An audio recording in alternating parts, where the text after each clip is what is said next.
মুসলমানের ছেলেরা, এ নবীর উম্মতিরা, হুজুর পাক সাল্লাল্লাহু আলাইহি বলছে তোমরা লক্ষ্য করবে সমাজে যখন তোমরা লক্ষ্য করবে সমাজে যখন জিনা বেড়ে যাবে, ব্যভিচারী বেড়ে যাবে, আর পরগিল্লা পরচর্চা বেড়ে যাবে, মারামারি বেড়ে যাবে, খুনোখুনি বেড়ে যাবে, পায়না হতে আরম্ভ হয়ে যাবে। পায়না কাকে বলে? সুদের একটা অংশ, সুদের একটা পার্ট। সুদ যখন বেড়ে যাবে, সুদ যখন বেড়ে যাবে, নানা রকম ভাবে নানা রকম নামে আজ সুদ খাওয়া হচ্ছে, সুদ খাওয়া হচ্ছে। যখন সুদ বেড়ে যাবে, তারপরে হুজুর পাক বলছে দেখবে মসজিদে মারামারি হবে, মসজিদে চিল্লাচিল্লি হবে, মসজিদে মারামারি হবে, মসজিদে চিল্লাচিল্লি হবে। আর যখন দেখবে তোমরা মসজিদের মিনার উঁচু উঁচু হয়ে গেছে, মসজিদ সুন্দর করে সাজানো হয়েছে, কিন্তু নামাজি নাই, নামাজি নাই, নামাজি নাই। হুজুর পাক বলছে যখন ছেলেরা বাপ মাকে সম্মান করবে না, ছেলেরা বাপ মায়ের তাজিম করবে না, যখন ছেলেরা বাপ মাকে সম্মান করবে না, হুজুর বলছে যখন দেখবে খুনি রিশতা, যাদের সঙ্গে খুনের সম্পর্ক তাদের সঙ্গে দুশমনি হয়ে যাচ্ছে, আর যাদের সঙ্গে কোনো সম্পর্ক নেই তারা আপন হয়ে যাচ্ছে, তখন তোমরা সাবধান হয়ে যাবে। এই সময়টা ঈমান রাখানো কঠিন। হুজুর পাক সাল্লাল্লাহু আলাইহি বলছে যখন দেখবে ইলম উঠে যাচ্ছে, যখন দেখবে ইলম উঠে যাচ্ছে, হে নবীর উম্মতিরা, এই রকম ভাবে হুজুর পাক সাল্লাল্লাহু যা বলেছে বর্তমান সময়ে যদি একটু বর্তমান সময়ে সন্ধিক্ষণে যদি লক্ষ্য করে দেখা যায় সব এখন চালু হয়ে গেছে, সব চালু হয়ে গেছে। হে নবীর উম্মতিরা, এই সময়তে ঈমান বাঁচানো মুশকিল। আমাদের এই সময় ঈমানকে বাঁচাতে হবে। যদি ঈমানকে না বাঁচাতে পারি আমরা গুমরাহ হয়ে যাব, বেঈমান হয়ে যাব, কাফের হয়ে যাব, জাহান্নামের খুরাক হয়ে যাব, আমরা গুমরাহ কাফের হয়ে যাব। হে নবীর উম্মতিরা, আর এই সময়ে যদি আমরা নিজেদের পাকে মজবুত করি, আল্লাহর শরীয়তের গণ্ডির মধ্যে যদি থাকতে পারি, আল্লাহ আমাদের সাজা দেবেন, আল্লাহ আমাদের বদলা দেবেন। কি সাজা দেবেন, কি বদলা দেবেন? হুজুর পাক বলছেন হিজরত করনেওয়ালা সাহাবা হিজরত করে যখন নবীর দিকে গিয়েছিল, আল্লাহ যে সওয়াব দিয়েছিলেন, ফিতনার সময়ে যারা আল্লাহর শরীয়তের গণ্ডির মধ্যে থাকবে, হিজরত করনেওয়ালা সাহাবার সওয়াব বান্দার আমলনামায় দান করে দেবে। এরা হবে না সুবহানাল্লাহ? বুঝলেন? সময় কঠিন সময়। বলেন ইলম উঠে যাচ্ছে না? ইলম উঠে যাচ্ছে। হযরত জিয়াদ বিন একজন সাহাবা বলেন ইয়া রাসূলুল্লাহ ইলম কেন উঠে যাবে? তখন কি কোরআন শরীফ থাকবে না? কি এখন কোরআন নেই? হুজুর পাক বলে আমি মনে করলাম তুমি একটা মদিনার বড় আলেম, বড় জ্ঞানী, তোমার মুখ থেকে এরকম কথা বেরোলো। তাওরাত নেই, ইনজিল নেই, ইহুদি নাসারা দেখে তাওরাত ইনজিল নেই। সাহাবারা হ্যাঁ ইয়া রাসূলুল্লাহ আছে। বলে বলো সেই তাওরাত ইনজিলে কি আমার কথা লেখা নেই? বলে হ্যাঁ আছে। বলে তাও কি তারা আমাকে মানে? বলে না ইয়া রাসূলুল্লাহ। বলে কেন? কারণ তারা কুরআন শুধু পড়বে, তারা তাওরাত ইনজিল শুধু পড়েছে, আল্লাহ কি বলছে সেদিকে খেয়াল করে না।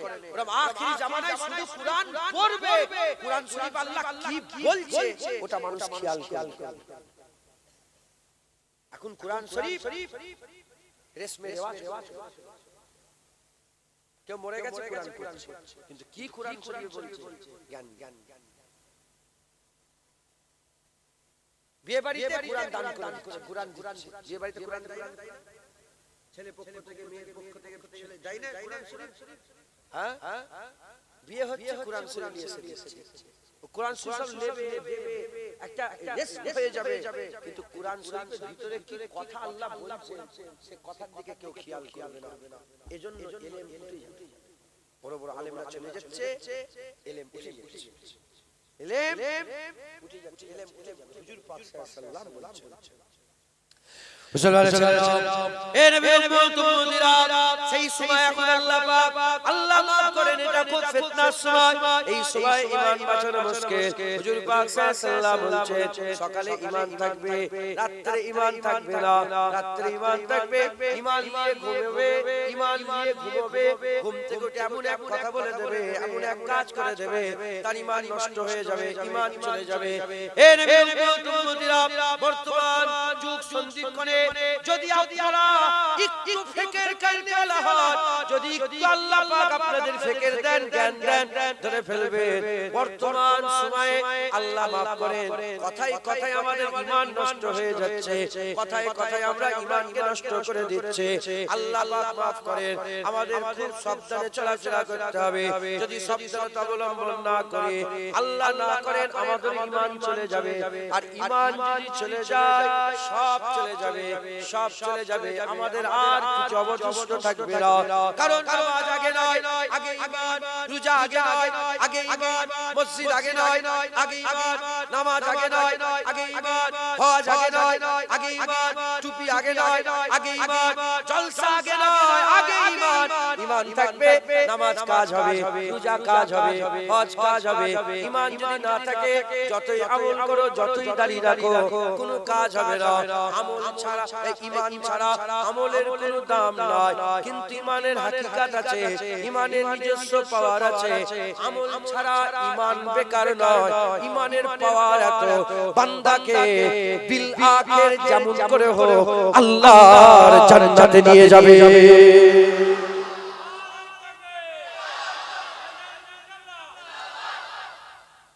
শুনছেন আপনারা? ঈমান কিভাবে নষ্ট হয়?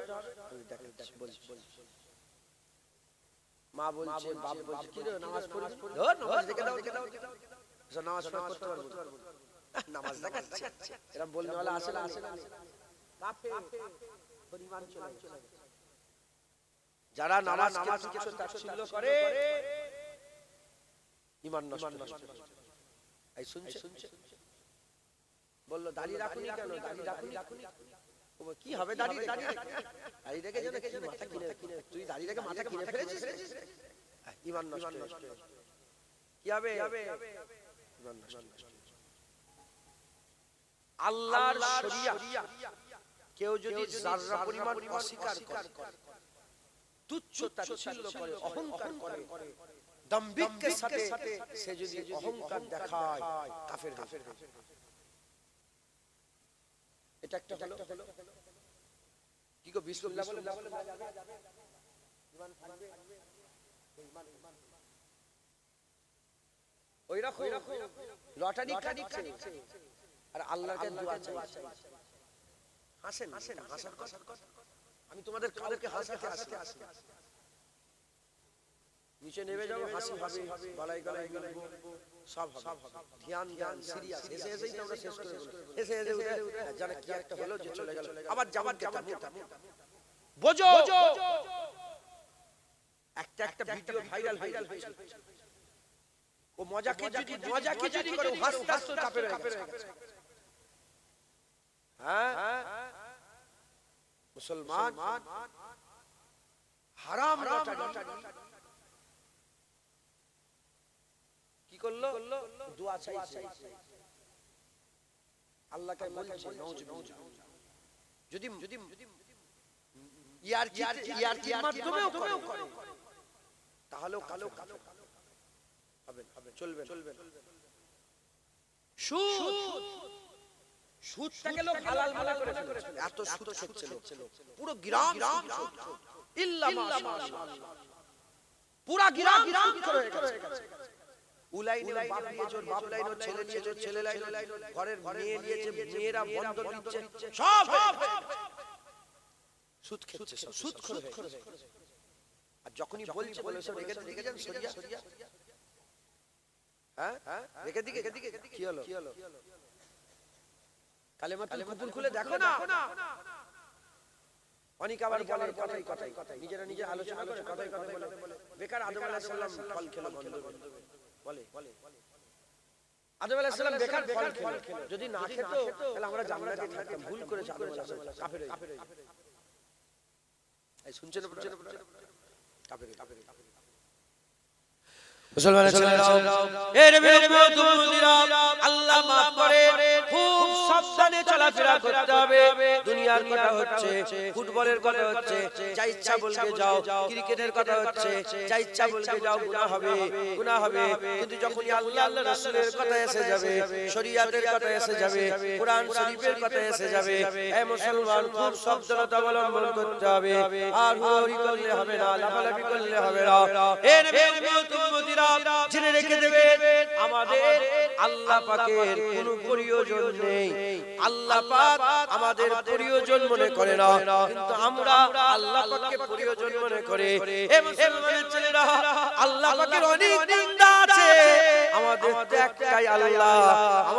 একটাই আল্লাহ কোটি কোটি আল্লাহ পাকের বান্দা কিন্তু আমাদের আল্লাহ তো একটা খুব সাবধানতা অবলম্বন করতে হবে আপনি যদি কাফের হয়ে যান আল্লাহর কিছু এসে যাবে না আপনি যদি বেঈমান হয়ে যান আল্লাহর কিছু এসে যাবে না কিন্তু আমরা কাফের হয়ে গেলে বেঈমান হয়ে গেলে আমাদের অনেক কিছু এসে যাবে আমরা ধ্বংস হয়ে যাব আমরা গুমরাহ হয়ে যাব খারাপ হয়ে যাব এ নবীর উম্মতিরা জেনে রেখে দেবে আমার আল্লাহ পাক হুজুর পাক সাল্লাল্লাহু আলাইহি ওয়াসাল্লামের মাধ্যমে জানিয়েছে হুজুর পাক সাল্লাল্লাহু আলাইহি ওয়াসাল্লাম 13 বছর মক্কা শরীফে দাওয়াত দিলেন দিনের 13 বছর দিনের দাওয়াত দিলেন হুজুর পাক সাল্লাল্লাহু আলাইহি ওয়াসাল্লাম মক্কা শরীফে দিনের দাওয়াত দিচ্ছেন মুসলমান মাত্র 49 জন আর কেউ মুসলমান হতে চাইছে না হযরত রাসূল পাক সাল্লাল্লাহু আলাইহি ওয়াসাল্লাম পাহাড়ের কিনারায় দাঁড়িয়ে দাঁড়িয়ে হুজুর আমার কানটা আরম্ভ করে দিয়েছে আমার আল্লাহ জিজ্ঞাসা করেন আমার হাবিব তুমি কেন কাঁদো কি হয়েছে তোমার কেন কাঁদছো ওই সূরা পাক বলেন আল্লাহ রাব্বুল আলামিন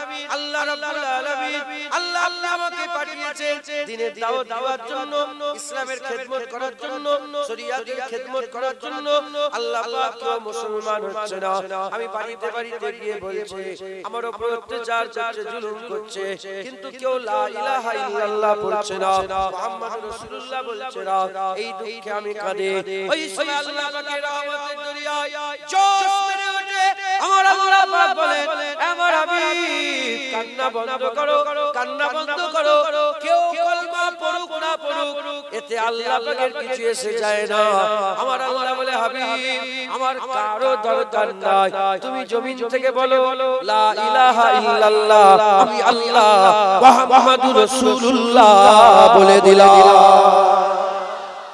যেটা হবে না সুবহানাল্লাহ মুসলমান এটা আমাদের নসিব ভালো যে আল্লাহ আমাদের ঈমান দিয়েছে আছে দেখতে পাওনি হ্যাঁ সারা বিশ্বের দিকে খেয়াল করুন খ্রিস্টান আছে ইহুদি আছে নাসারা আছে ৩৫০০ ধর্ম আছে আমরা নসিব আল্লাহ আমাদের বাছাই করেছেন আমাদের দিলে ঈমান দিয়েছেন আর সেই ঈমান নিয়ে যদি ঈমানটাকে নষ্ট করে দিই কি গো যদি ঈমানটা নষ্ট করে দিই কি হবে হ্যাঁ মুসলমানের ছেলেরা এ নবীর উম্মতিরা খুব খেয়াল করে আমাদের চলতে হবে লাফালাফি করলে হবে না হুড়ি করলে হবে না আমার রাসূল পাক সাল্লাল্লাহু আলাইহি ওয়াসাল্লাম বলেছেন ঈমান ওয়ালাদের উদাহরণ ওই উটের মতো যার গলায় পাট্টা লাগানো আছে যার পাট্টাটা তার মালিকের হাতে আছে উট দু রকমের একটা উট ছাড়া উট মরুভূমি এলাকায় যদি আপনারা কোনোদিন যান আল্লাহ আপনাদের দেখাবে ছাড়া উটটাকে ঘুরে ঘুরে বেড়াচ্ছে যেমন এখানে ছাড়া সব অনেক জন্তু জানোয়ার ঘুরে ঘুরে বেড়ায় পাট্টা গলায় পরানো নেই নিজের ইচ্ছায় ঘুরে ঘুরে বেড়ায় যেখানে ইচ্ছা সই যেখানে ইচ্ছা যায় যেখানে ইচ্ছা যায় ইচ্ছা তাই খায় এটা হচ্ছে ছাড়া উটের উদাহরণ যা ইচ্ছা তাই করে সারা পৃথিবীতে যত গায়ের কম আছে সব ছাড়া উট যা ইচ্ছা তাই করছে কোনো ব্যাপার নয় বলনেওয়ালা কেউ নাই রখনেওয়ালা কেউ নাই টখনেওয়ালা কেউ নাই এ নবীর উম্মতিরা কিন্তু যদি আমরা ঈমানওয়ালা বলে দাবি করি আমাদের উদাহরণ ছাড়া উটের মতন নয় হুজুর পাক বললেন আমাদের উদাহরণ ঈমানওয়ালাদের উদাহরণ ওই উটের মতন যার গলায় দড়ি পরানো আছে আর যার নাকেলটা দড়িটা নাকেলটা মালিকের হাতে থাকে। এর মানে কি বুঝতে চাই, এর মানে কি বুঝতে পারছেন আপনারা? শুনেন, বুঝলেন? মালিকের হাতে দড়ি আছে, তার মানে উটের ইচ্ছা নয়, মালিকের ইচ্ছা। উটের ইচ্ছা নয়, মালিকের ইচ্ছা। উটের ইরাদা নয়, মালিকের ইরাদা। উটের ইচ্ছায় খাওয়া নয়, মালিকের ইচ্ছায় খাওয়া। উটের ইচ্ছায় বসা নয়, মালিকের ইচ্ছায় বসা। উটের ইচ্ছায় যাওয়া নয়, মালিকের ইচ্ছায় যাওয়া। মালিক যেদিকে নিয়ে যাবে উট সেদিকে যাবে, মালিক যেখানে থাকতে দেবে উট সেখানে থাকবে। মালিক যত বোঝা চাপাবে উট তত বোঝা বহন করবে। মালিক জানে, উট জানে মালিকের পিঠে কত বোঝা চাপাবে। এ মালিক জানে। উট গলায় দড়ি পরানো আছে, পাট্টা লাগানো আছে। এ মুসলমান, আমরাও যদি সত্যিকারের মুমিন বলে নিজেদের দাবি করে, আমাদের গলায় দড়ি পরানো আছে, আর আমাদের গলার দড়ি হাবিবুল্লাহর হাতে রাখা আছে।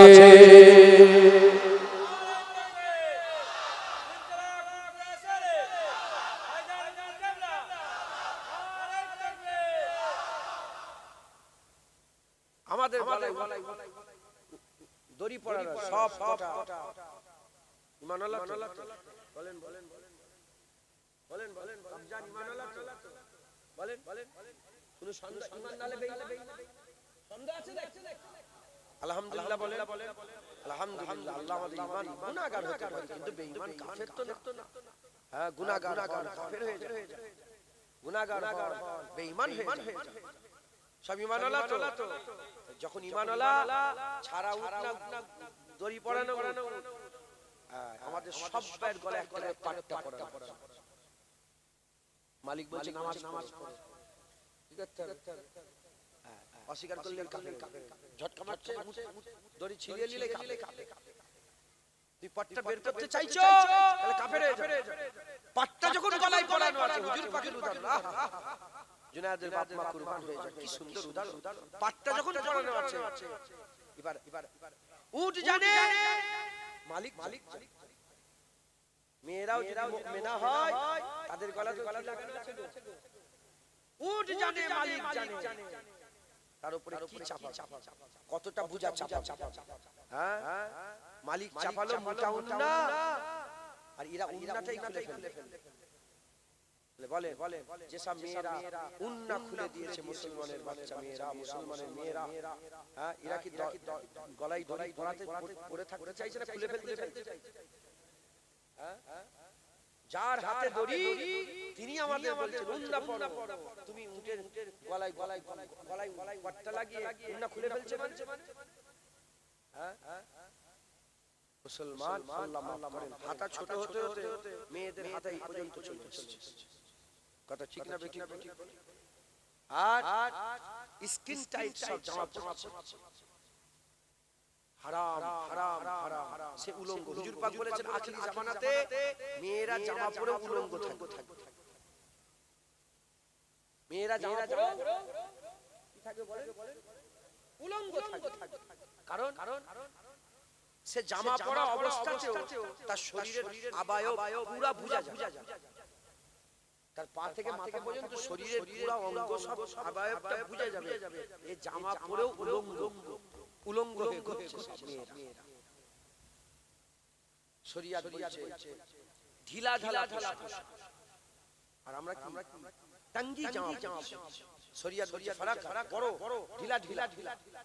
মুসলমান আল্লাহ মাফ করেন, আমরা সব মুমিন বলে যদি দাবি করি, আমাদের সব গলায় পাট্টা লাগানো আছে, আর দড়ি রাসূলুল্লাহর হাতে আছে।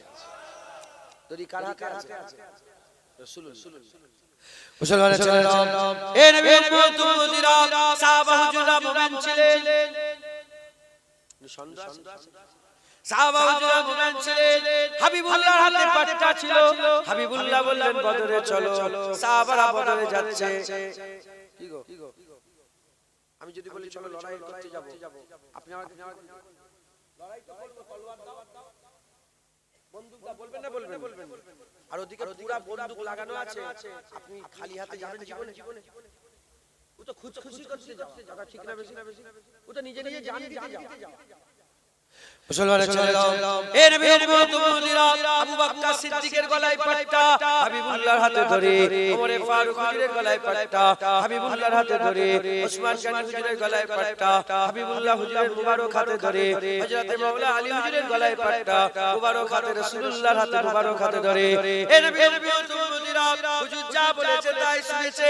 হুজুর বলেছে বদরে যেতে হবে, সাহাবারা বদরে গেছে, চারটে তলোয়ার, 313 জন সাহাবা, মাত্র চারটে তলোয়ার, সাহাবারা তাই গেছে, আর দু চারটে কমবেশ বলল তাই গেছে, আর দু চারটে কমবেশ উট তাই গেছে।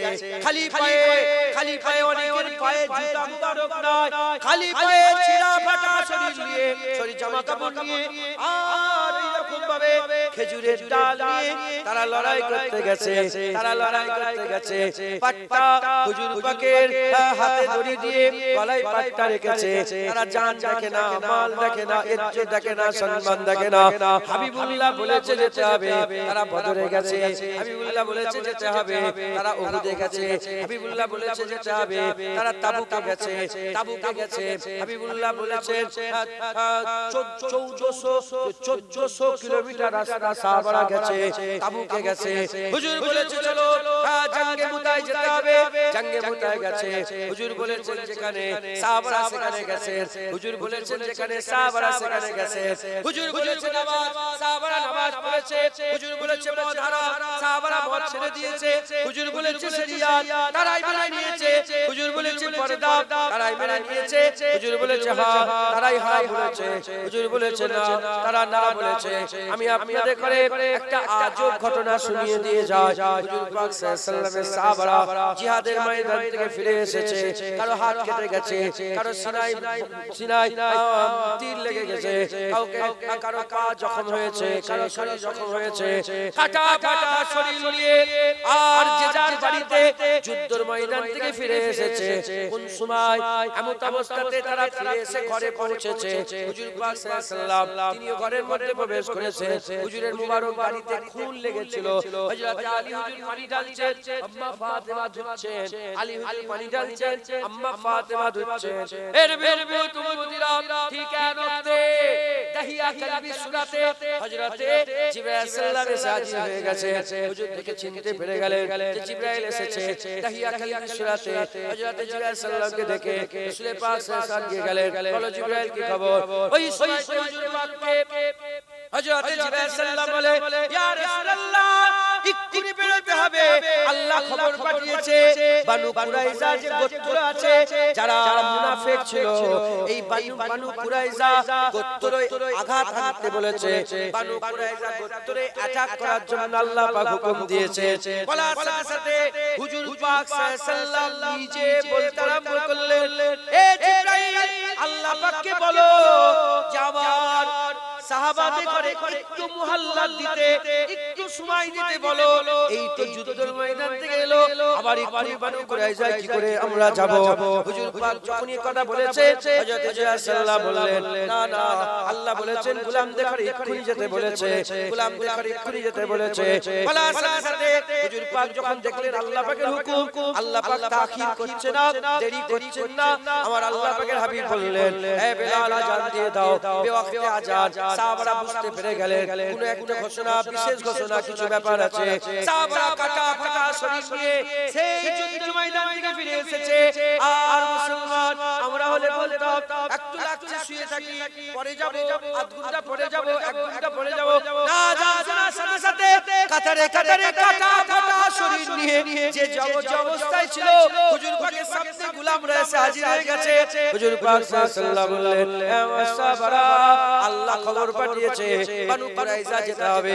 যখনই বললেন খবর পাঠিয়েছে বানু কুরাইজা যেতে হবে, বলার সাথে সাথে সাহাবারা কোনো মুখের মধ্যে শিকান ছিল না, সাহাবাদের মুখে কোনো শিকান ছিল না, কোনো ভুরু কঞ্চিত করে না, সাহাবারা ভুরু কঞ্চিত করে না, কোনো শিকান ছিল না, কোনো রকমের সাহাবাদের মুখের মধ্যে বিরক্তি ভাব ছিল না।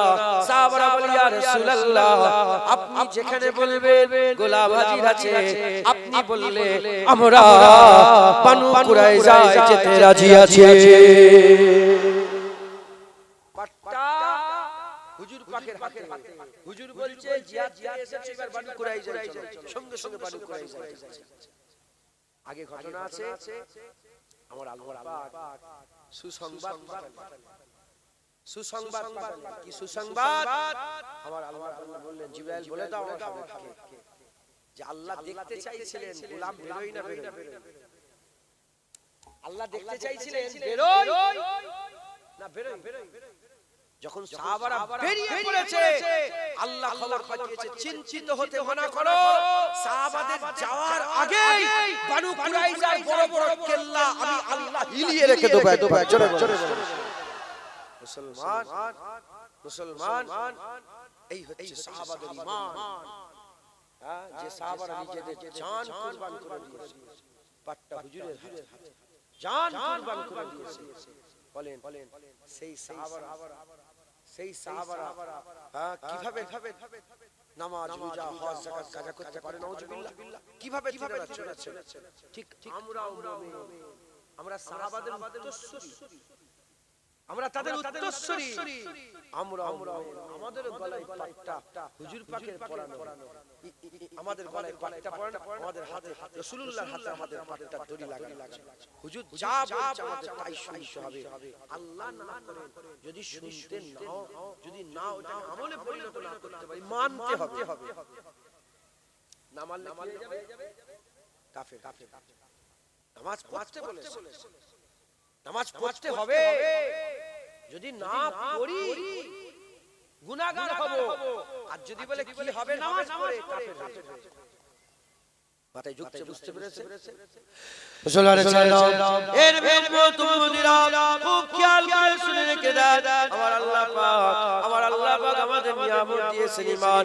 এই ঈমানের হেফাজত করতে হবে এই ঈমানের হেফাজত করতে হবে এই ঈমানকে বাঁচাতে হবে এই ঈমানকে বাঁচানোর জন্য আমি একটা রাস্তা আমি আপনাদের বলে দিয়ে যাই আপনারা যদি এই রাস্তাকে ধরে রাখতে পারেন ইনশাআল্লাহ ঈমান বেঁচে যাবে ইনশাআল্লাহ আল্লাহ যদি চান আমাদের ঈমান বেঁচে যাবে আর আমরা ঈমান নিয়েই মরতে পারবো ইনশাআল্লাহ আমার আল্লাহ পাক আমাদের ঈমান নিয়েই মারবেন এর বেরবো তুমুদিরা ঈমান কি ঈমান আল্লাহকে ঈমান কার আছে ঈমান রাখা ঈমানের মূলটা কি ঈমান আল্লাহ কাকে বলে ঈমানের মূল কি আল্লাহ পাক কোরআন শরীফের মধ্যে বলেছে আল্লাহ পাক কোরআন শরীফের মধ্যে বলেছে আর আমার হুজুর পাক হাদিস পাকের মধ্যে বলছেন ঈমান আল্লাহ কারা আল্লাহ পাক বলছেন আল্লাযীনা আমানু আশাদ্দু হুব্বান লিল্লাহ আল্লাযীনা আমানু আশাদ্দু হুব্বান লিল্লাহ আমার আল্লাহ বলছেন মুমিন যারা আল্লাহকে সবচেয়ে বেশি মহব্বত করে ঈমানওয়ালা যারা আল্লাহ পাককে সবচেয়ে বেশি মহব্বত করে আমার আল্লাহ বলেন আশাদ্দু আল্লাহ শুধু বলেন হুব্বান লিল্লাহ আল্লাহ বলেছে আশাদ্দু হুব্বান লিল্লাহ আশাদ্দু শব্দটা আল্লাহ ব্যবহার করেছে আশাদ্দু মানে হচ্ছে কঠিন ভাবে মহব্বত করে এই আশাদ্দুর ব্যাখ্যাতে উলামায়ে হযরতরা বলছে আশাদ্দু ওহাকে বলা হয় যার জন্য বাপ কুরবান মা কুরবান ভাই কুরবান বোন কুরবান ছেলে কুরবান বেটা কুরবান বেটি কুরবান ব্যবসা কুরবান বাণিজ্য কুরবান জমিন কুরবান আর শ্বাস কুরবান এমনকি নিজের জানটাও কুরবান তাকে আশাদ্দু বলা হয় এক কথায় মুমিন হচ্ছে মুমিন যারা আল্লাহকে নিজের জানের থেকেও বেশি ভালোবাসে আমরা যদি সত্যিকারের ঈমানওয়ালা মুমিন হতে পারি মুমিন হতে চাই আমাদের সকলকে জানের থেকেও বেশি আল্লাহকে মহব্বত করতে হবে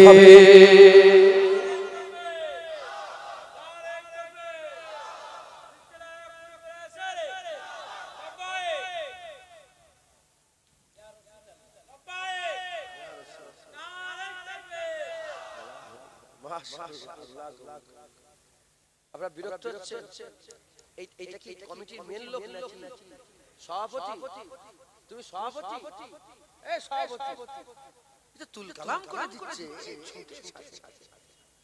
উনি হচ্ছে আল্লাহ পাকের খাস বান্দা কথা ঠিক না খাস বান্দা না এটা ওদের চিন্তা নেই আমাদের চিন্তা আল্লাহ দু এক কথা বলছি আপনারা বিরক্ত হয়ে যাচ্ছেন নাকি এখন তো জলসা এই জলসা বন্ধ হয়ে গেছে এই জলসাকে মানা করে দিয়েছিল বন্ধ, মানে জলসা বলছে কেন কেন বলে এই সাইডের নাম ডিলিট হয়ে গেছে বলে জলসা। হ্যাঁ গো, আমার কাছে যে শোনা তাই বলুন এই সাইডের নাম ডিলিট আর তো বেশি করে জলসা দিবি, দোয়া চাইবি যাতে করে এই সাইডের নামটা কমে যায়। এই সাইডের নাম জলসা। তার মানে কি রকম চিন্তা ভাবনা আমাদের হচ্ছে বুঝতে পারছেন? আমরা মুসলমান, আমরা আমাদের আমরা মুসলমান, কিন্তু আমার চিন্তা ভাবনা সব কাফেরের মতো।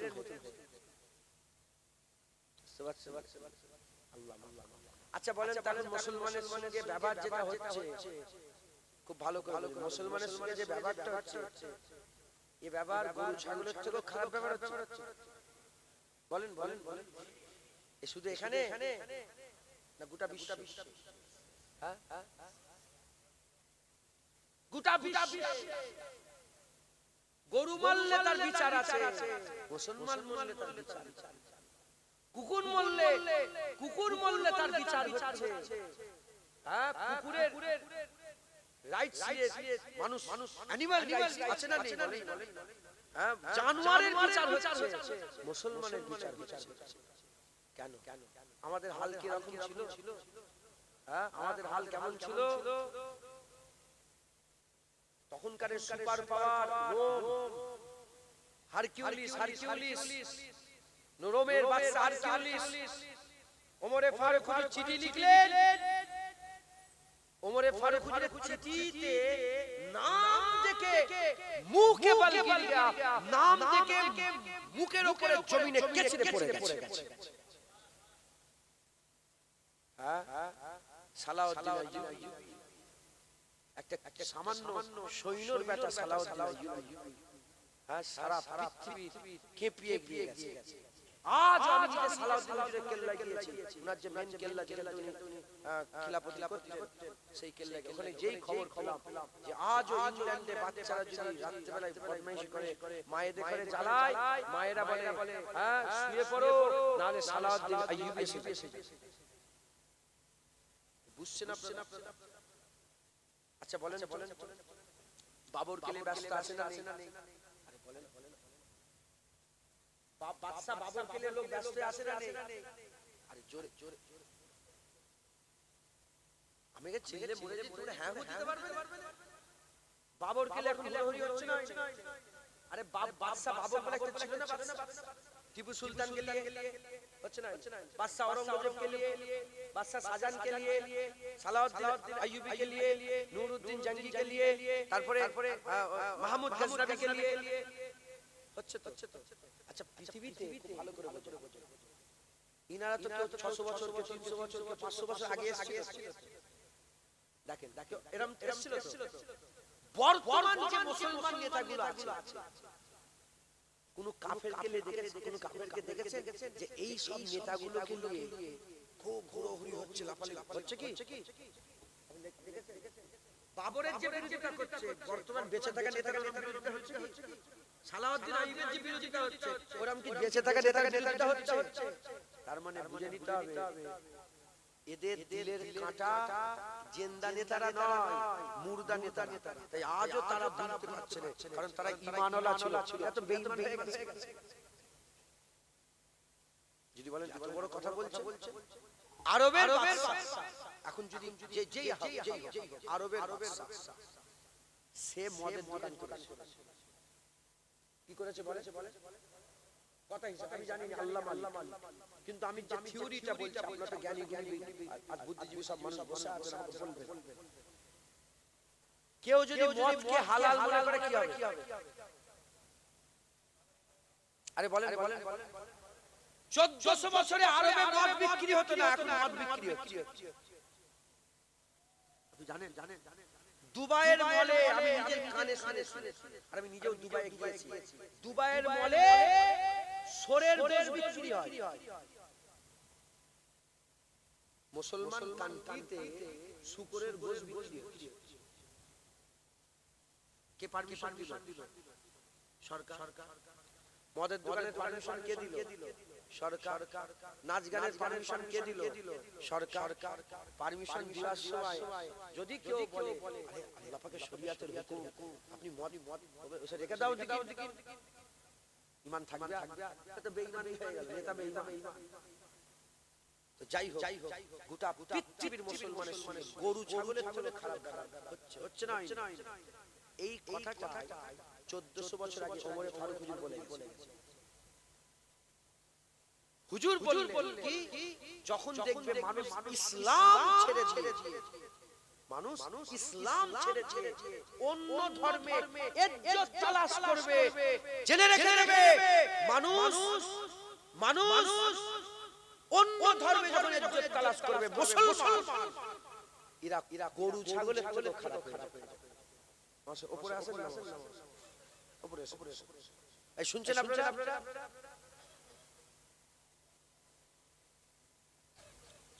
আমার দিকে খেয়াল করেন, যে একটা কথা বলছি তো টাইম শেষে কথা বাজে দেখেছে 10টা বাজতে বাজতে, আমি তো 10টা বলতে থাকবো 10-20 মিনিট পরে উঠেছি, হ্যাঁ আর 2-5 মিনিট 10 মিনিট টেনে দেব, যে ধ্যান আমার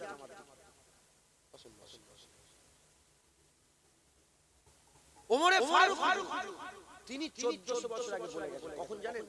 যখন বাইতুল মুকাদ্দাস কথা করতে গেলেন না, তো ওমর ফারুক মুজাটা কাঁধে রেখেছে, মুজা কাঁধে রেখেছে, মুজা কাঁধে রেখে, আর ওই একটা খাল ছিল, খালটা পার করেছে, পার করে উঠেছে। তখন আবু উবাইদা বিন জাররাহ বলে, এই ওমর ফারুক আমিরুল মুমিনিন, মুজাকেও কাঁধে রাখে, খারাপ লাগছে? যখনই বলেছেন ওমর ফারুক জালাল মিজাজ এসেছে, বলে আমি জানি তোমার ইজ্জত, তোমাকে রাসূলুল্লাহ বলেছে আমিনুল উম্মাহ, তুমি যদি আমিনুল উম্মাহ না হতে তোমাকে এমন শিক্ষা দিতাম কিয়ামত পর্যন্ত উম্মতে মুহাম্মাদের জন্য ইবরাত হয়ে যেত। তুমি কি মনে করেছো মুসলমানের ইজ্জত মুজা কাঁধে রাখলে কমে যাবে? মুজা কাঁধে আছে, কিন্তু যে দেখতে যাও কাফের করে, যে দেখতে যাও তারা সবাই কাঁপছে, আমিরুল মুমিনিন ওমর ইবনে খাত্তাব এসে গেছে। তুমি কি মনে করছো মুজা কাঁধে রেখেছে বলে আমার ইজ্জত কমে গেছে? হুজুর বলে শোনো, ওমরের ইজ্জত ওমরের নয়, ওমরের ইজ্জত ইসলামের ইজ্জত। ওমর যদি ইসলাম থেকে বেরিয়ে যায়, ওমর একা হয়ে যাবে, বেইজ্জত হয়ে যাবে। আর ওমর যদি ইসলামের সঙ্গে থাকে, ওমর ইসলামের সাথে থাকলে ওমরের ইজ্জত ইসলামের ইজ্জত হয়ে থাকবে। জোরে বলে জেনে রেখে দেবেন, জুনায়েদ চলে যাবে, ইসলাম থাকবে। মুসলমান ছেলেরাও, এর মেয়েরা খুব খেয়াল করে শুনে রেখে দেন, ইসলাম থাকবে। আবু বকর সিদ্দিক চলে গেলেন, ইসলাম ছিল। ওমর ফারুক চলে গেলেন, ইসলাম ছিল। মাওলা আলী চলে গেলেন, ইসলাম ছিল। হযরত উসমান গনি চলে গেলেন, ইসলাম ছিল। ইমামে আজম চলে গেলেন, ইসলাম ছিল। ইমামে শাফি চলে গেলেন, ইসলাম ছিল। সালাওয়াত আলাইহি চলে গেলেন, ইসলাম ছিল। নুরউদ্দিন জঙ্গি চলে গেলেন, ইসলাম ছিল। বাবর চলে গেল, টিপু সুলতান চলে গেল, ঔরঙ্গজেব আলমগীর চলে গেল, আর শেরশাহ সুরি চলে গেল, মোহাম্মদ গৌরী চলে গেল, ইসলাম ছিল। দাদা হুজুর চলে গেলেন, ইসলাম আছে, ইসলাম ছিল। আমরাও চলে যাব, ইসলাম কিন্তু নিজের পাওয়ারে দাঁড়িয়ে থাকবে। যে ইসলাম থেকে বেরিয়ে যাবে কমজোর হয়ে যাবে, গরু ছাগলের মতন তার সঙ্গে ব্যবহার হবে। আর যে ইসলামের সাথে জুড়ে থাকবে, তাকতবার থাকবে, আমার আল্লাহ মুসলমানকে মারদে মুমিনের মতন ইজ্জত সম্মানে আল্লাহ বাঁচিয়ে রাখবে। যেটা হবে না, সুবহানাল্লাহ। ওমর ফারুক বলতেন, শোনো, ইজ্জত আমার মুজা কাঁধে কি হয়েছে? এতে কি আমার ইসলামের ক্ষতি হয়ে গেল? আরে বলেন, আমি টুপিটা এরকম করে না পরে আমি এরকম করে পরেছি, এতে কি আমার ইসলামের ক্ষতি হয়ে গেল? হ্যাঁ, আমি আংটিটা খুলে দিয়েছি, এতে কি আমার ইসলামের ক্ষতি হলো কিছু?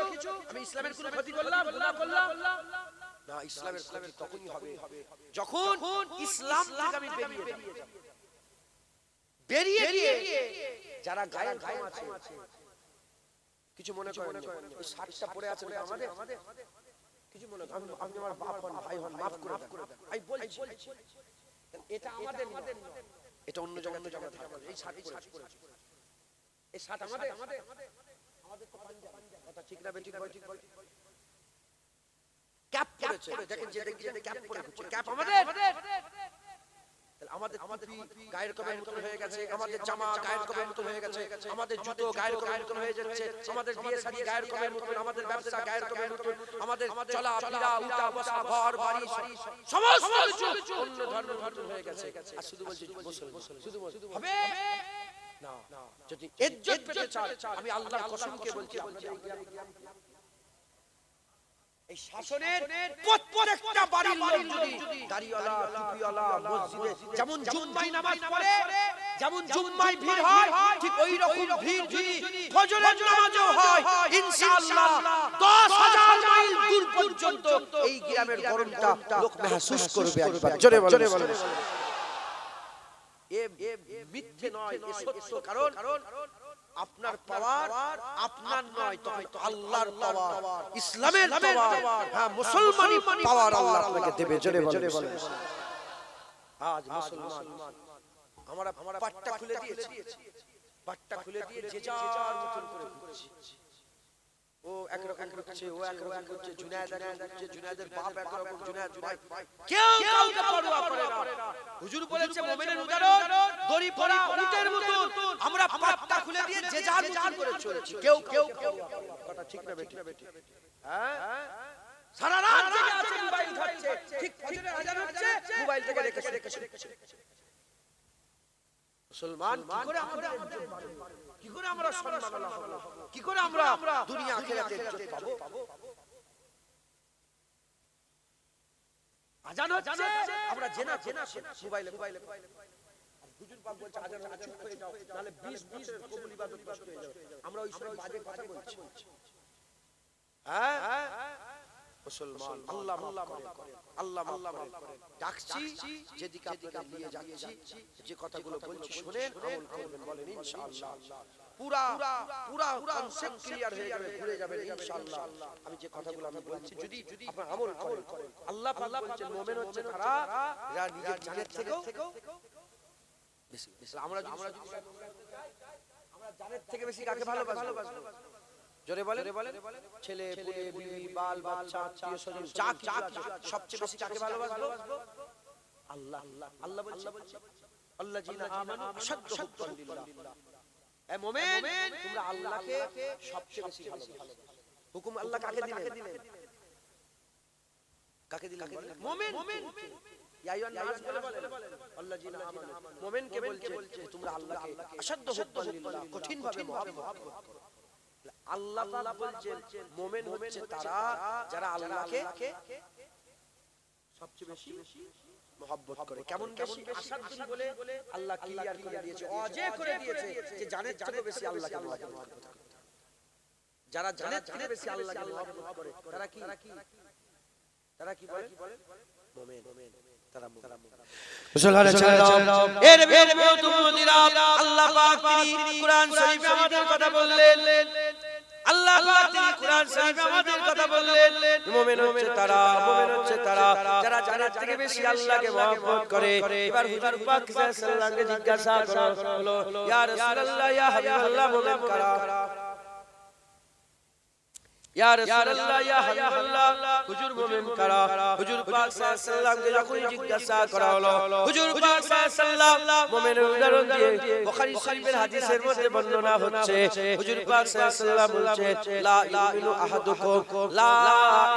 আহাদুকুম হাত্তা কুনা হাব্বা ইলাইহি মিন ওয়ালিদিহি ওয়া ওয়ালাদিহি ওয়ান নাস আজমাইন অন্য রিওয়ায়াতে মিন নাফসির কথা বলা হয়েছে হুজুর পাক সাল্লাল্লাহু আলাইহি ওয়াসাল্লাম বলছেন মুমিন কারা হুজুর বলছে লা ইউমিনু আহাদুকুম কেউ একজন মুমিন হতে পারবে না কেউ একজন মুমিন হতে পারবে না হাত্তা কুনা হাব্বা ইলাইহি যতক্ষণ না সে ভালোবাসে আমাকে ওয়ালিদিহি ওয়া ওয়ালাদিহি তার ছেলে পুলে তার বাপ মা ওয়ান্নাস আজমাইন এবং সমস্ত মানুষের থেকে বেশি এমন কি মিন নাফসির বলা হয়েছে কথা এমন কি নিজের জানের থেকে বেশি নবীকে না মহব্বত করলে কেউ একজন মুমিন হতে পারবে না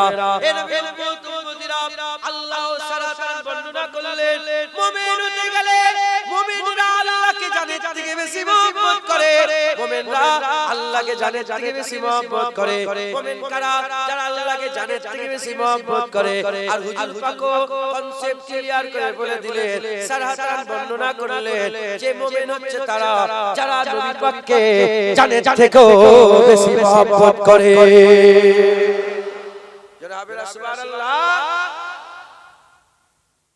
আল্লাহ বললেন সবচেয়ে বেশি আমাকে মহব্বত করতে আর নবী পাক বললেন সবচেয়ে বেশি আমাকে মহব্বত করতে হবে।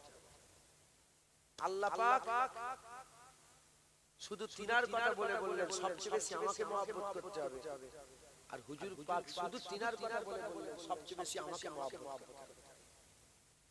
এখন পর্যন্ত যেটুকু ক্লিয়ার হলো বিষয়, মুমিন হচ্ছে তারা যারা আল্লাহকে জানের থেকে বেশি মহব্বত করে, নবী পাককেও জানের থেকে বেশি মহব্বত করে।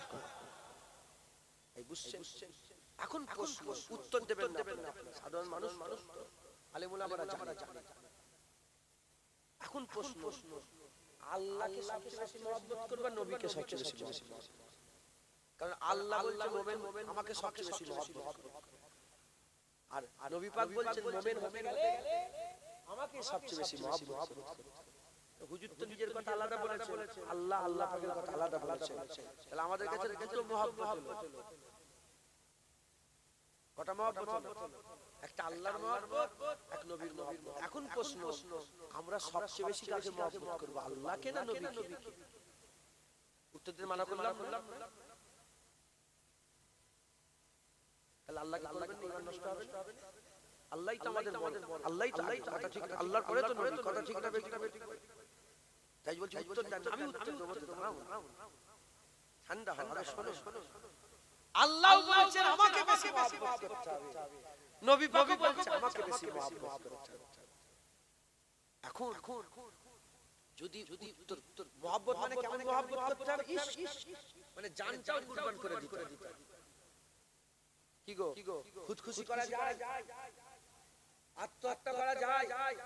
যদি কেউ আত্মহত্যা করে কি হবে? আযাব, আল্লাহ নারাজ, সেই গলার পট্টা খুলে ফেলবে, কথা ঠিক না বেঠিক বলেন? কি আযাব হবে? যে বিষ খাবে, কিয়ামত পর্যন্ত কবরে আল্লাহ সিস্টেম করে দেবে, বিষ খাবে, মরবে, আবার জিন্দা হবে, আবার বিষ খাবে, আবার মরবে, আবার এই সিস্টেম কিয়ামত খুদখুশির আযাব। আর এখনকার সব বাচ্চা ছেলে বলে জান দিয়ে ফচকে ফচকে কাঁচা কঞ্চির বলে চাপ বদমাইশ গুলো। অনেক ছেলেরা, অনেক ছেলে বলবে আমার ছেলে শুধু মরে যায়, আর বাপ মনে করে কি হলো রে? না কাঁচা কঞ্চি কেটে নিয়ে এসেছে। আর যেমন উস্তাদের আগে মারতো ছাত্র, ওইরকম মারতে যেন প্যাকাল ম্যাকাল আগবে। আল্লাহ মাফ করুন। খবরদার মুসলমান কোনদিন নিজেকে খুশি করতে পারে? এই মুসলমান নিজের জান নিজে নিতে পারে? কিন্তু প্রশ্ন কেন? জান তো আমার, আমি নেব, অসুবিধা কি? জান তো আমার, আমি নিজের জান নিজে নেব, এত অসুবিধা কোথায়? অসুবিধা এখানে, কারণ জান আমাদের নয়, জান আল্লাহর রাসূলের। কারণ আল্লাহর রাসূলের জন্য জান দেয়া যাবে, আর কারোর জন্য জান দেওয়া যাবে না। আল্লাহর রাসূলের জন্য জান। মুসলমানের ছেলেরা, এ নবীর উম্মতিরা, আল্লাহ পাক কোরআন শরীফের মধ্যে বলছে আশাদ্দু হুব্বাল্লাহ, ওলো মুমিন যারা তারা আল্লাহকে সবচেয়ে কঠিন ভাবে মহব্বত করে, মানে জান কুরবান করে দেয় আল্লাহর জন্য, নিজের জানকে কুরবান করে দেয় আল্লাহর জন্য। আর হুজুর পাক বলছে মুমিন যারা সবচেয়ে থেকে বেশি, এমন কি নিজের জানের থেকে বেশি নবীকে মহব্বত করে, আমার নবী পাককে ভালোবাসে, আমার নবী পাককে প্যার করে, নবীও বলছেন মুমিন হচ্ছে তারা যারা আমাকে সবচেয়ে বেশি ভালোবাসে, আর আমার আল্লাহ পাক বলছেন মুমিনরা আল্লাহকে সবচেয়ে বেশি ভালোবাসে, জান কুরবান করে দেয়। এখন প্রশ্ন, আমরা নবীকে আগে বেশি ভালোবাসবো না আল্লাহকে ভালোবাসবো? যদি উত্তর খুঁজতে চান এই হাদিস পাকের মধ্যে, এই কোরআন শরীফের আয়াতের মধ্যে আল্লাহ উত্তর বলে দিয়েছেন। আল্লাহ পাক বলে দিয়েছেন কি? আল্লাহ পাক বলছেন আল্লাযীনা আমানু আশাদ্দু হুব্বান লিল্লাহ, ঈমানওয়ালা মুমিন যারা তোমরা আল্লাহকে কঠিনভাবে মহব্বত করো। আল্লাহ হুকুম দিলেন কাকে? আল্লাহ হুকুম দিলেন কাকে? আল্লাহ হুকুম দিলেন মুমিনকে, কাফেরকে বলে না, মুশরিককে বলে না, মুনাফিককে বলে না, অন্য কোন ধর্মের লোককে বলে না। আল্লাহ বলছে হে মুমিন, আল্লাহকে তুমি কঠিনভাবে মহব্বত করো। তার মানে আল্লাহকে কাফের কোনদিন মহব্বত করতে পারবে না, আল্লাহকে মুনাফিক কোনদিন মহব্বত করতে পারবে না, আল্লাহকে মুশরিক কোনদিন মহব্বত করতে পারবে না। আল্লাহকে মহব্বত করতে গেলে শর্ত হচ্ছে আল্লাযীনা আমানু, মুমিনরা আল্লাহকে মহব্বত করবে। যদি আপনারা মুমিন হন, মুমিনরা আল্লাহকে মহব্বত করতে পারে, অন্য কেউ মহব্বত করতে পারে না। তাহলে কি বুঝলেন? আল্লাহকে কারা মহব্বত করে? আল্লাহকে মুমিনরা মহব্বত করে, আল্লাহকে মুমিনরা মহব্বত করে। এবার হুজুর পাকের হাদিস পাকের দিকে আসে, হুজুর পাক বলছেন লা ইউমিনু আহাদুকুম, আহাদুকুম মানে হচ্ছে একটা, আহাদুকুম মানে হচ্ছে আহাদ মানে হচ্ছে এক, আহাদুকুম লা ইউমিনু আহাদুকুম, কেউ একজন মুমিন হতে পারবে না, কেউ একজন মুমিন হতে পারবে না, মানে একজনও মুমিন হতে পারবেই না যতক্ষণ না সে সবচেয়ে বেশি নবীকে মহব্বত করছে। তাহলে মুসলমান কি হলো?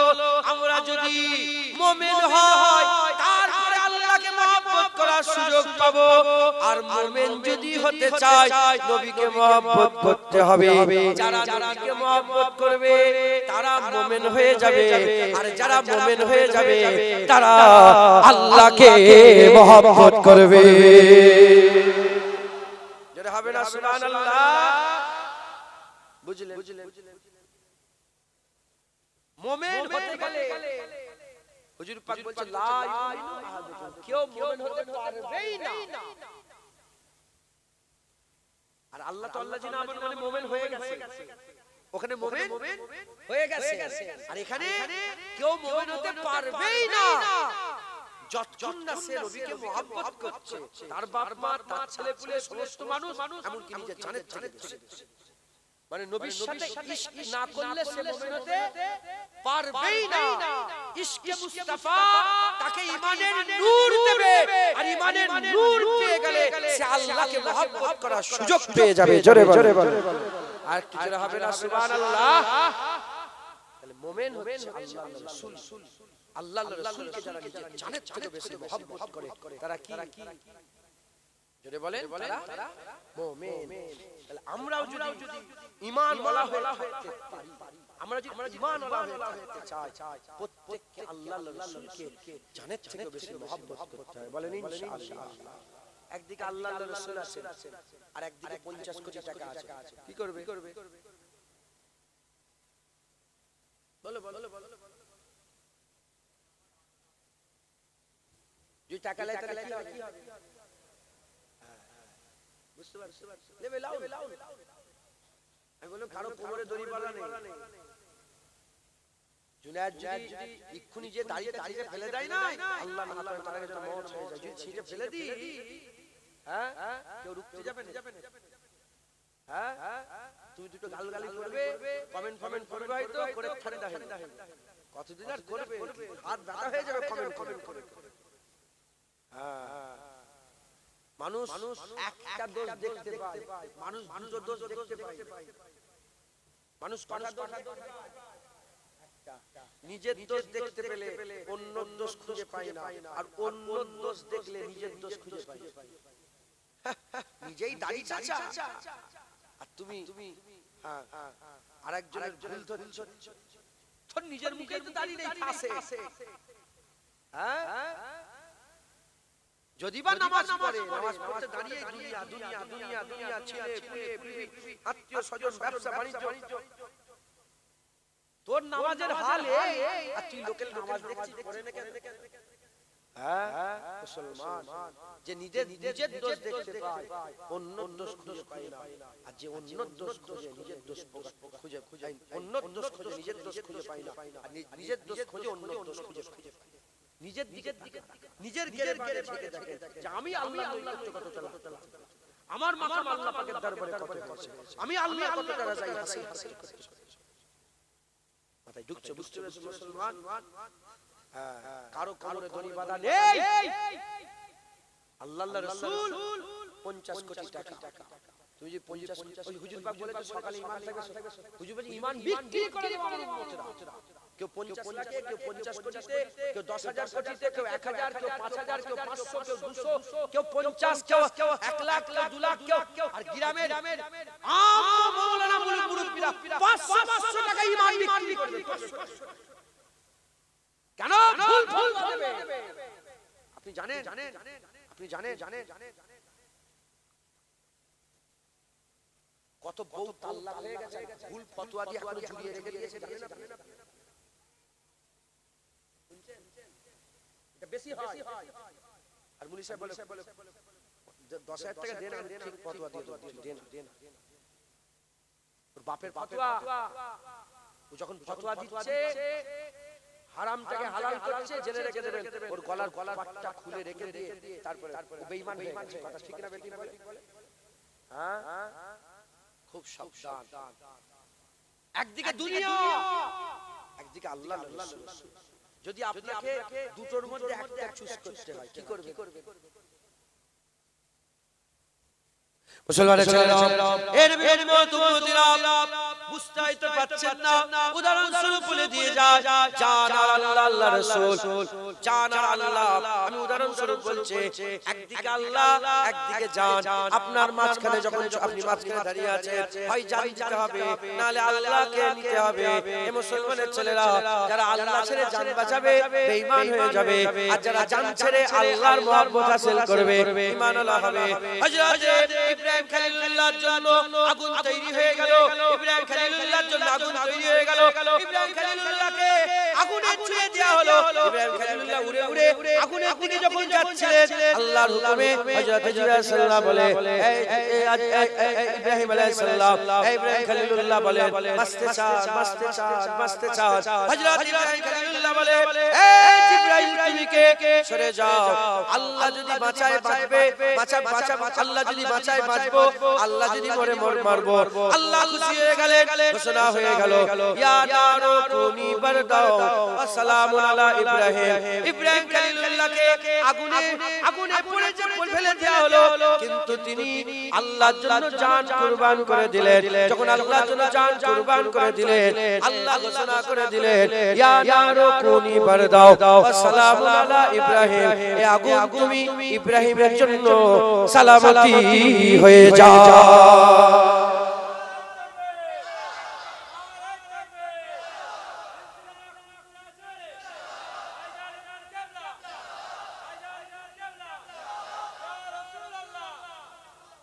মুসলমান বুঝছেন আপনারা? জান আর আল্লাহ। ইব্রাহিম খলিলুল্লাহ জান ছেড়ে দিলেন আল্লাহ। নিজের ছেলেকে জবাই করার কথা বললেন আল্লাহ, উনি ছেলের গলায় ছুরি চালালেন আল্লাহ ছাড়লেন। কথা ঠিক না বেঠিক বলে? জান ছেলে কুরবান। নিজের স্ত্রী আর বাচ্চাকে বললেন যাও মক্কা শরীফের পাহাড়ের মাঝখানে রেখে দিয়ে এসো। তিনি রেখে দিয়ে চলে এলেন, নিজের ছেলে আর স্ত্রীকে ছেড়ে দিলেন আল্লাহকে ধরে। ওরকম আমাদেরও সিচুয়েশন হবে। তোমার নিজের বাপ বলবে চলো খ্রিস্টান হয়ে যাও, আল্লাহ না কি করবে? খ্রিস্টান হয়ে যাবে বাপের কথায়, না বাপ ছেড়ে দিয়ে আল্লাহ ধরে রাখবে? আল্লাহ পাক কোরআন শরীফে বলেছেন, যারা আখিরাতের উপর বিশ্বাস রাখে তাদের সামনে যখন কেউ আল্লাহ আল্লাহ রাসূলের বিরোধিতার কথাবার্তা বলে, সে তো তার বাপ হোক, তার মা হোক, তার পরিবারের লোকজন হোক, তারা তাদের সাথে দুশমনি করে, তাদের সাথে সমস্ত তাল্লুক সম্পর্ক ছেড়ে লা তাল্লুক হয়ে যায়, দুশমনি করে। মুসলমান আল্লাহর রাসূলকে মহব্বত করে। আল্লাহর রাসূলের মহব্বত আমাদের ঈমান। একবার জোরে বলে, আর একটু জোরে হবে না সুবহানাল্লাহ। দরুদ শরীফ আল্লাহুম্মা সাল্লি আলা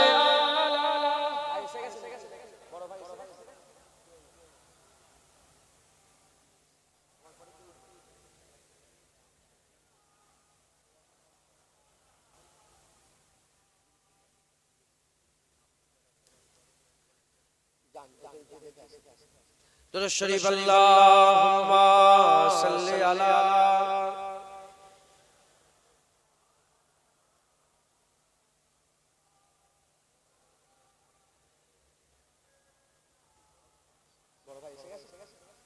মাশাআল্লাহ। আমার বড় ভাই এসেছেন, সকলে তাকবীর দেন, নারে তাকবীর, নারে তাকবীর। হিজবুল্লাহ আহলে সুন্নাতুল জামাত, নারে তাকবীর।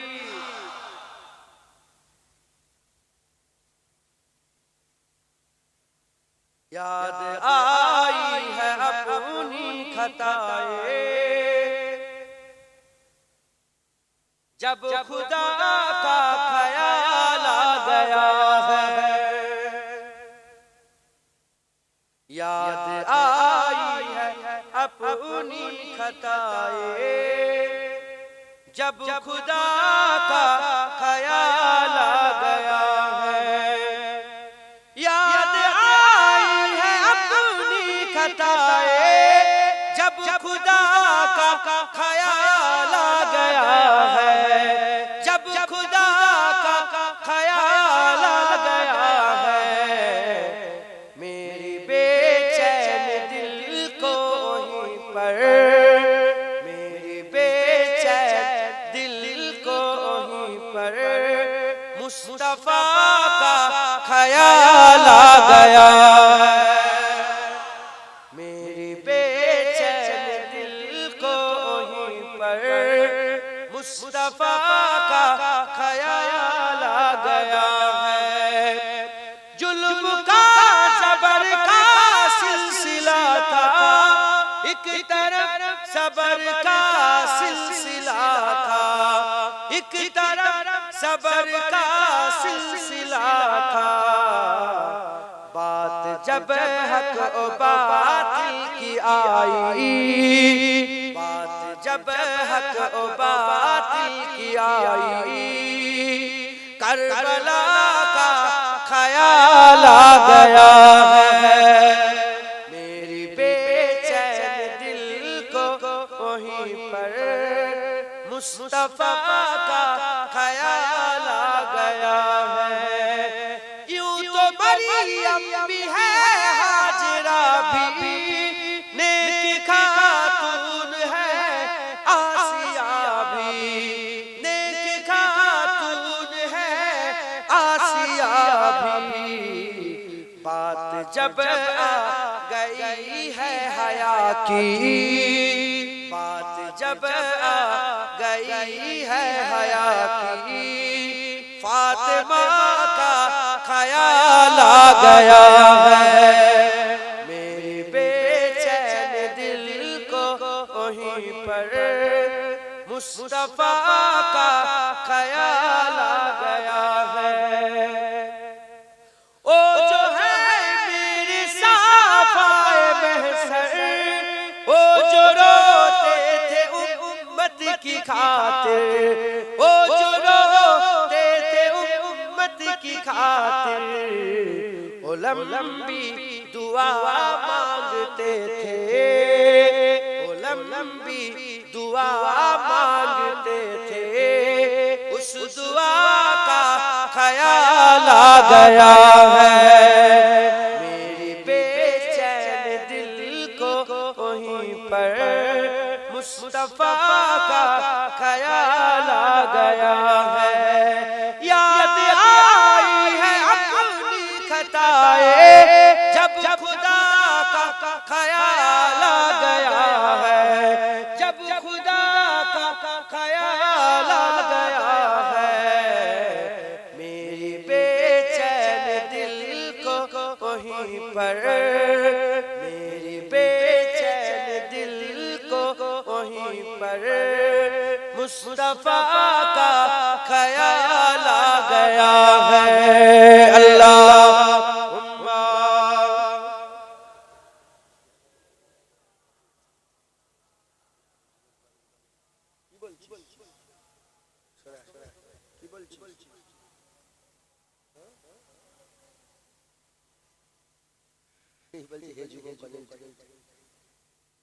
আমাদের ছিল এক সোনালী অতীত, দাঁড়িয়ে দিতাম সব জালিমের ভিড়, আইন ছিল শুধু ইনসাফেরই। এর মধ্যে মুমিনে ঈমানওয়ালাদের সেই সালাউদ্দিন আইয়ুবীর কথা বলা আছে। আগেকার সময় আমাদের এরকম ছিল, কথা ঠিক না বেঠিক? আমাদের ছিল এক সোনালী অতীত, দাঁড়িয়ে দিতাম সব জালিমের ভিড়, আইন ছিল শুধু ইনসাফেরই, জুলুম রুখে দিতে হতো না দেরি। আমাদের সে অতীত হারিয়ে গেছে মজলুম আজ তাই কেঁদে মরে হারিয়েছি যা তা কি পাবো ফিরে তুমি না জাগলে তাকে ফিরাবে ইয়া শাবাব ইস্তাইকিজ ইয়া শাবাব ইস্তাইকিজ হে যুবক জেগে ওঠো হে যুবক জেগে ওঠো আল্লাহ আল্লাহ আল্লাহ পাক নিয়ে সাহায্য করিয়েছেন উলামা হাজরাত এসেছেন বড় ভাই আসবেন ইনশাআল্লাহ মুফতি সাহেব এসেছেন আপনার সঙ্গে নসিহত করবেন আমি নগণ্য গুনাহগার দুই এক কথা বললাম আমার আলোচনায় কারো মনোযোগী একটা কষ্ট পেয়েছে মাফ করুন যখন ওয়াজ শুরু করলাম 4টা 5টা লোক তাই তো নাকি আস্তে আস্তে আল্লাহ পাক মজলিস বস্তি করেছেন আপনারা উঠাউঠি করবেন বসবেন ভাইজান এক্ষুনি আসবে বড় ভাই এক্ষুনি আসবে আপনারা বসেন হুড়ো হুড়ি লাফালাফি করেন না বসেন বসে ওয়াজ নসিহত শুনেন আর ঈমান বাঁচাতে গেলে আল্লাহর রাসূলকে জানেন চলে এসে মহব্বত করবেন বলেন ইনশাআল্লাহ গলায় কার পাট্টা পরানো আছে আমাদের গলায় পাট্টা লাগানো আছে ঈমানের পাট্টা পরানো আছে কিসের পাট্টা পরানো আছে ঈমানের আর দড়ি কারাতে আমার হুজুর পাকের হাতে হুজুর যেদিকে নিয়ে যাবে আমরা সেদিকে যাব মাথা ঝটকা মারবো যেদিকে যাবে হুজুর বলবে এ মেয়েরা উন্না পর্দা করো যে ইয়া রাসূল এ নামাজ পড়ো যে ইয়া রাসূল যাকাত দাও যে ইয়া রাসূল দরুদ পড়ো যে ইয়া রাসূল আমাকে সালাম দাও যে ইয়া রাসূল আদবে সুন্নাত যে বাপ মায়ের খেদমত করো যে যা বলবে আমরা সব যে ইয়া রাসূলুল্লাহ হুজুরের কথা আমরা সব শুনবো বলেন ইনশাআল্লাহ ইনশাআল্লাহ আমার বলার মধ্যে যদি কারো মনে দুঃখ কষ্ট দিয়ে দিই আল্লাহ মাফ করে দেবেন ফুলপ্রাসে গেলে সাক্ষাতে কথা হবে ইনশাআল্লাহ বলেন ইনশাআল্লাহ বিদায় নিলাম আসসালামু আলাইকুম দরুদ শরীফ আল্লাহ বসে